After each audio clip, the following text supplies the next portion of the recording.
welcome back to the Think Global and Wordcorp podcast. In today's episode, we're going to feature another special guest here with me, David Chang. Welcome to the podcast, David. Thanks, Josephine. I'm glad to be here.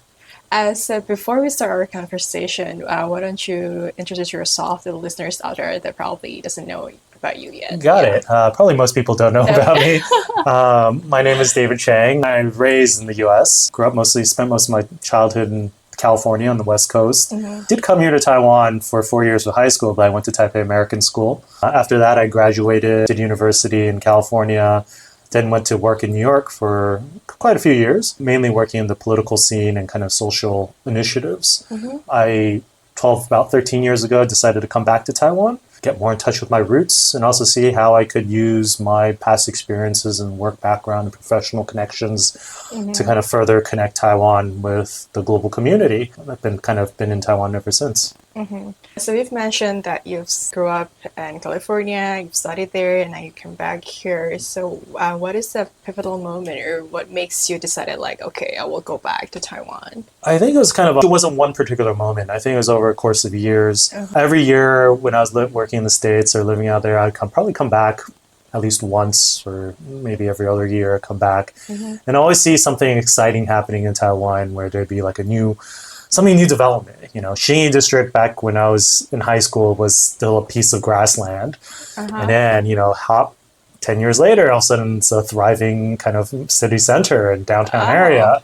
And there's all these new excitements where, especially when you compare to the US, where you kind of feel things have been stagnant. And kind of over years, it's kind of like, Taiwan's an interesting place. Asia in general is a very interesting place. And back then Taiwan was always kind of marketed as this place is it's just kind of like your great springboard into greater Asia. My parents also live here in Taiwan, a lot of my other relatives outside. So it's kind of like a process of just kind of growing interest in Taiwan. Yeah, and several other things happened in life which decided, maybe now is the right time to go to Taiwan. So tell me more about what you're doing, because you own a business here right now, and you're also doing your nonprofit Crossroads. Right. Yeah, which is actually, it's making noise and here in Taiwan. I hope so. Yeah. So 13 years ago when I came to Taiwan, before I even came, I was told myself I would never ever work at a local Taiwanese job at a company. Pay, of course, compared to what we're getting in New York, just not comparative. Also, as far as the work culture and work hours, it's not something I'd be used to. So I decided to start my own business here. And I was really at that time, I was already kind of sick of the whole 9 to 5 daily routine that I found myself in New York. And I felt like I really want to do something different, which allowed me a lot more flexibility and freedom. That's when I hopped onto the kind of idea of starting a translation company along with my former partner. And overall, it was the idea that all you need is a computer, internet connection, and a bank account. And you could there was a market and demand for translation. And there's also something that was also very problematic and still kind of is, but a lot more improved now than it was 13 years ago about this nature of translation in Taiwan. It was usually kind of haphazardly done. And overall, when we came and started this kind of translation business, we started doing it on our own. Found we really loved the freedom of it. We also found a lot of willing clients. They found out that we're from the US, especially with my background. English, skills were above and beyond what they could find here. Yeah. And we started building a customer base. And then eventually it was because we were getting a lot more clients, we decided, hey, let's build a platform around that, start offering more languages around that, and getting involved with and getting in touch with a lot more different communities. Because with each different language set, you'd also come into different people from different countries and different cultures, especially those in Taiwan. And that was actually kind of a good transition and also a start into why we started looking into the greater picture of internationalization with my next organization, which is Crossroads, the nonprofit organization. Oh, yes. So that's interesting. So you started your business first. Yes. And then during that process, you've also found Crossroads. So it was kind of a process of getting to know a lot of different people through my business, translation business, and kind of understanding, you definitely have, of course, expats, immigrants, who are looking to make an extra buck off translation, and, understanding kind of their experiences in Taiwan. And a lot of the times what we're also hearing is that, there's a very common thread. People here who really want to stay in Taiwan, they love Taiwan, they've grown to love it a lot, but they feel unable to be integrate themselves. As far as long-term development, they're finding a lot of obstacles along the way, as much as they might be trying. Work culture differences remain a challenge a lot of times. It was a question, and on the other side, we're hearing from the Taiwan community is like, we need to go internationalize. We need to be more touch, 国际接轨. All these really kind of, I dare say, slogans that we're hearing. But then there seems to be a big gap because people all the time are like, Taiwan's just a 鬼岛, it's a ghost island. No one wants to come. But it's like, wait, but we're seeing another side is like people actually do want to come and they do want to integrate. So what's the gap? Why is there such a huge gap between that?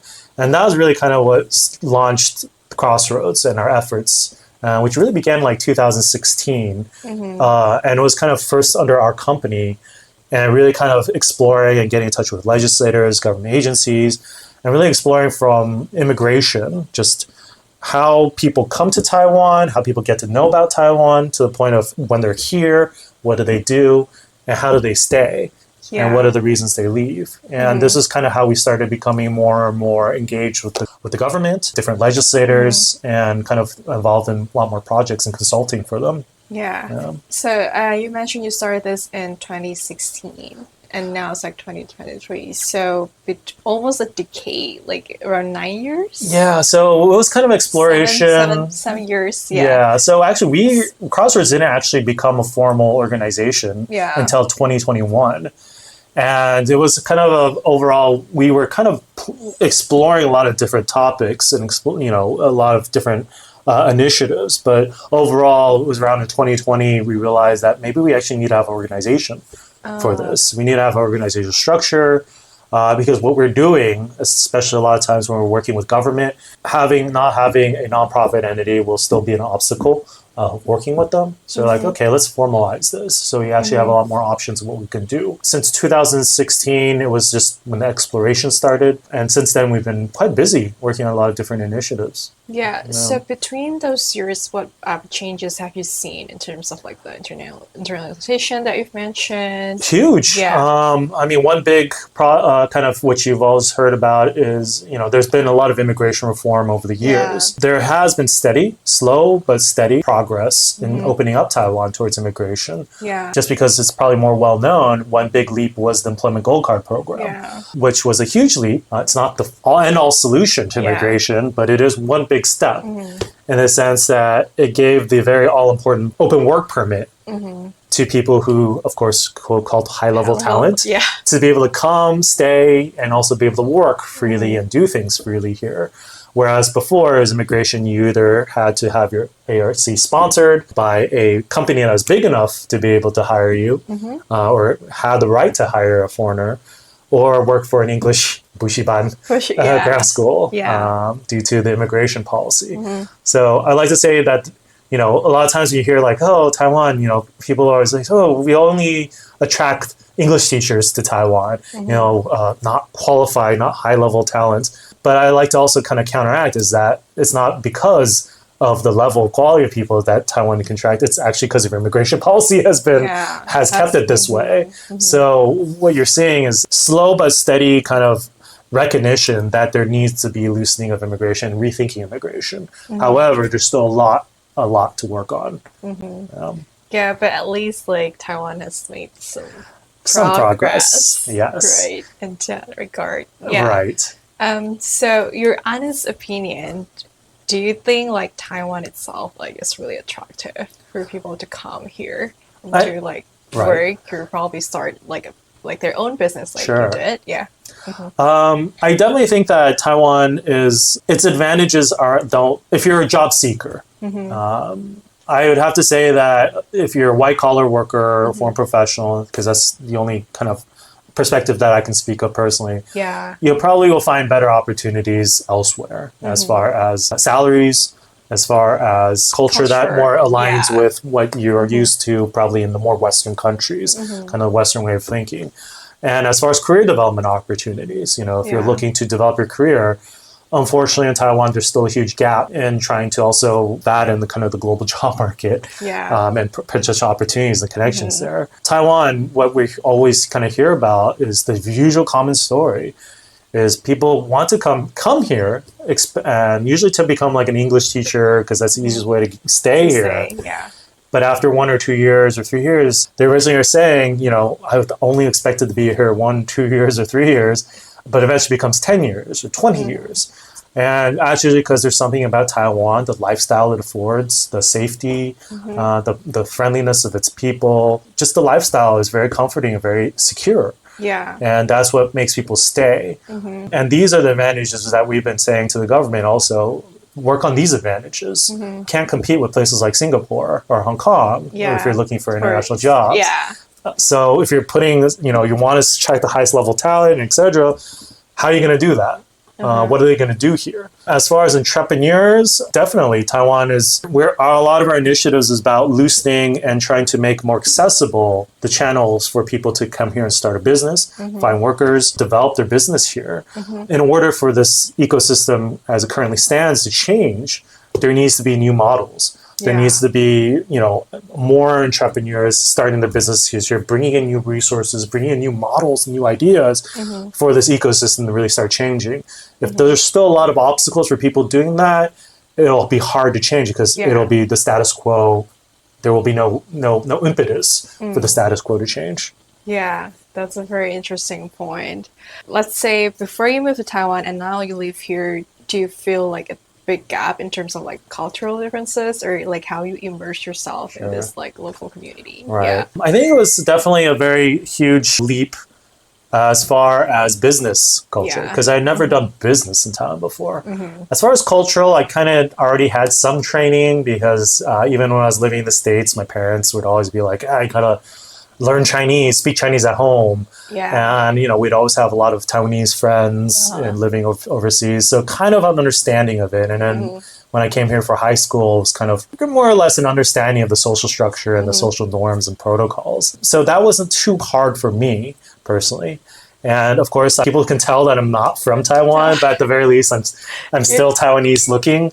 So I more or less don't have to deal with a lot of like, oh, your Chinese is so good, you know, or have you tried sticky tofu yet?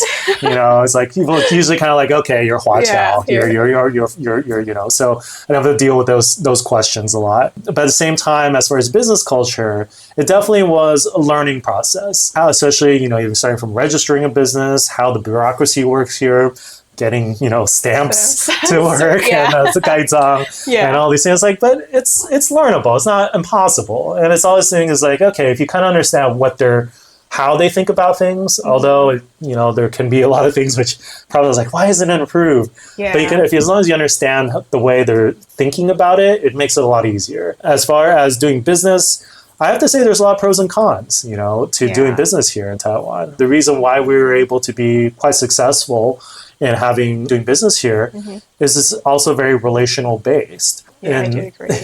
They care about your relationship. They care about your relations a lot. And as long as like it makes it a lot more, I have to say for me, I feel like in Taiwan business is a lot more kind of 热情. You know, and if you can maintain those relationships, then you can maintain a business. And if you're using, you know, whereas in the States, it's really like, oh, how do you deliver? And everything's by the book. You know, and give or take, you know, whether you like that style or whether that, you know, I found it very interesting to see the way two different cultures work, but it's not necessarily one is good or bad. It's just one or works better for you. And I can understand if you're a foreigner coming to Taiwan, you don't know Chinese, you don't understand the culture, you don't know how to talk to people, and there's already that gap. I can see how it becomes very difficult. So now, like as a business owner, and you also run like nonprofit organization, what is like the day-to-day life look like for you? I have to say I'm at the point where my business is pretty much a passive source of income. It allows me a lot of freedom to do what I want. It's basically I have a platform, handles a lot of the customer part of it and also the Okay. project management. And this is a platform that we've developed over the years. But overall, it's also, it has achieved what I set out to do, is have a certain amount of freedom in my life and have income coming in. Whereas nowadays, most of my work days are spent on Crossroads stuff. The nonprofit stuff. It's so much more interesting, I have to say, the work we're doing with a nonprofit, because it's definitely a lot to deal with, not just politics, but also social issues, about immigration, about how to get communities together, how to do something, create something, and how we can also work with the government in trying to change things for the better. Again, Taiwan is facing a very alarming shortage in talent due to low birth rates and an aging population. And these are some things that we can't keep kicking down the road because we're already feeling the effects. The population started to decline and it's getting older. And the question is, how are people going to want to come to Taiwan? How are people going to come to Taiwan? How are they going to stay? How are they going to develop? And that will take generational change. This will require long-term planning starting now to do it, rather than like, oh, when it gets really, really bad, we'll work on it then. It requires an entire planning for the entire ecosystem from here. Yeah, I do agree. Like, I think I saw your post when you post like a research from like a manpower group or something. Like Taiwan is pretty serious in their brain drain issue. Yeah, so I think that's why we started this podcast as well, because it's a serious issue. It's not like just about employment, right? But there's like underlying issues behind it as well. Yeah, but thank you so much for making the time. I feel like what you just shared will be inspirational and useful for the listeners out there. Thank you. But before we end the podcast, do you have any advice? Just for the listeners out there, they're probably looking to establish themselves here in Taiwan, or right now they're overseas, they're from Taiwan and they're looking to come back here, but still like not sure about like where to start or if I should move back to Taiwan. Yeah. So for the first group of people, I would say come without having kind of what you know about how things should work. Not to say that things are completely chaotic here, but I think a lot of people get themselves hung up about, compared to their previous country, why aren't things working like this way? And it happens not just when you're moving to Taiwan, it happens when you're moving to any other country. Yeah. You kind of always compare it to the last country or home country that you're comfortable with, and you'll find disappointment in why aren't things working this way? Rather, you have to come with a learning mindset. Yeah. If you aren't prepared for that and you expect things to work around what you want or what you expect, you'll find it very, very difficult to live here. But if you choose to learn, if you choose to find the time to learn Chinese even, which is, I know, a huge ask, but getting to know how things work from a very cultural kind of perspective, you'll learn that there's actually a lot of very interesting opportunities here and how to kind of navigate that. And a lot of wonderful advantages to being here in Taiwan for that. For those who are thinking about coming back to Taiwan, I have to say, we need you back. Right now, Taiwan needs to have a healthy circulation of talent. We need people who've been abroad to come back, to contribute what they've learned from overseas or experiences, and how to make Taiwan an even better place for everybody. That can also attract people to come back, just like that. But of course, we got to be also very realistic about the current opportunities in Taiwan. What are they? David, thank you so much for sharing your experience and knowledge. So in case the listeners out there, they're interested in Crossroads or what you're doing, how they should contact you. Sure. They can always check us out on Facebook. You can search for Crossroads Taiwan on Facebook. You can check out our digital nomad project that's we're developing in Taidong County. You can search TT Nomads. It's just TT Nomads on Facebook as well. If you are looking for translation needs, my company is called Wordcorp or 一元翻译 in Chinese. You can take a look at our website, www.thewordcorp.com. We'll also include it on the link in the description below. Cool. Thank you so much for making the time. Thank you, Jessica. That went pretty smooth. Good.